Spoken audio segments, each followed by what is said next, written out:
Latar belakang terbentuknya MIAI dilatar belakangi oleh kesadaran para pemimpin organisasi-organisasi Islam besar di Indonesia, seperti Kyai Haji Mas Sur Muhammadiyah, Kyai Haji Muhammad Dahlan, dan Kyai Haji Wahab Hasbullah, Nadatul Ulama, dan Wiwondo Wamiseno, Sarekat Islam. Para tokoh ini ingin mendirikan suatu federasi yang dapat menampung semua organisasi Islam yang berkembang di Indonesia. Keinginan untuk membentuk federasi ini didorong dengan adanya perpecahan di kalangan umat Islam yang terbagi menjadi dua kubu, yakni kaum reformis dan tradisional.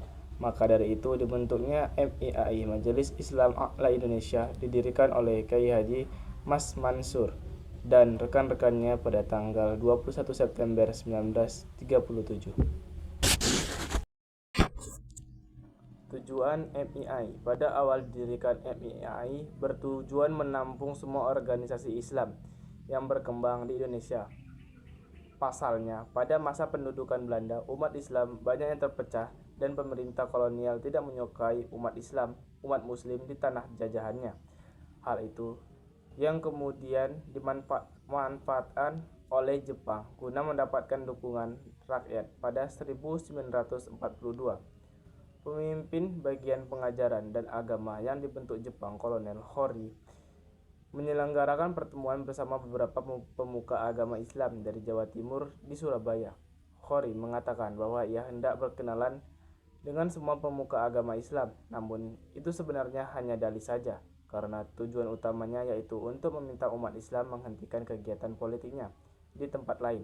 Jawa Barat, Hori mengirimkan anggotanya yang beragama Islam seperti Abdul Muniam Inada dan Moh Sayyido Wakas untuk secara bergantian berkunjung ke masjid besar di Jakarta. Sebagai gantinya, Jepang mengarahkan para ulama dan umat Islam yang ingin tepat menyalurkan kegiatan keagamaan mereka lewat sebuah organisasi.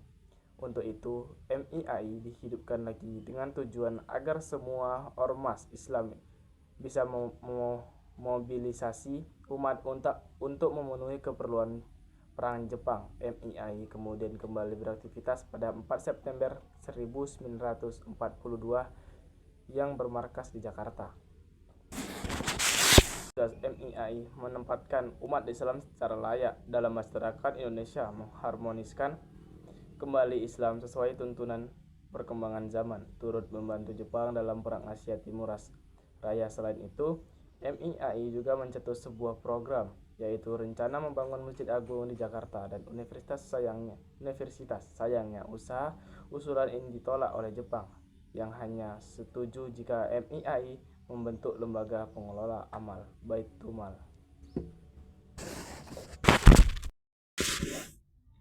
Bubarnya MIAI. Dalam perkembangannya, MIAI kian sadar bahwa mereka tidak bisa terus hidup di bawah naungan Jepang.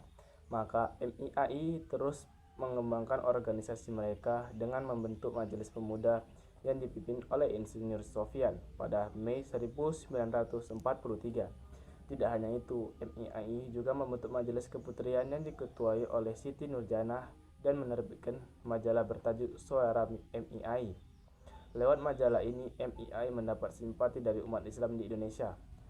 Hal itu membuat Jepang semakin waspada. Jepang terus mengawasi setiap aktivitas yang dilakukan oleh tokoh Islam dan sempat melakukan pelatihan bagi para kiai selama 1 bulan.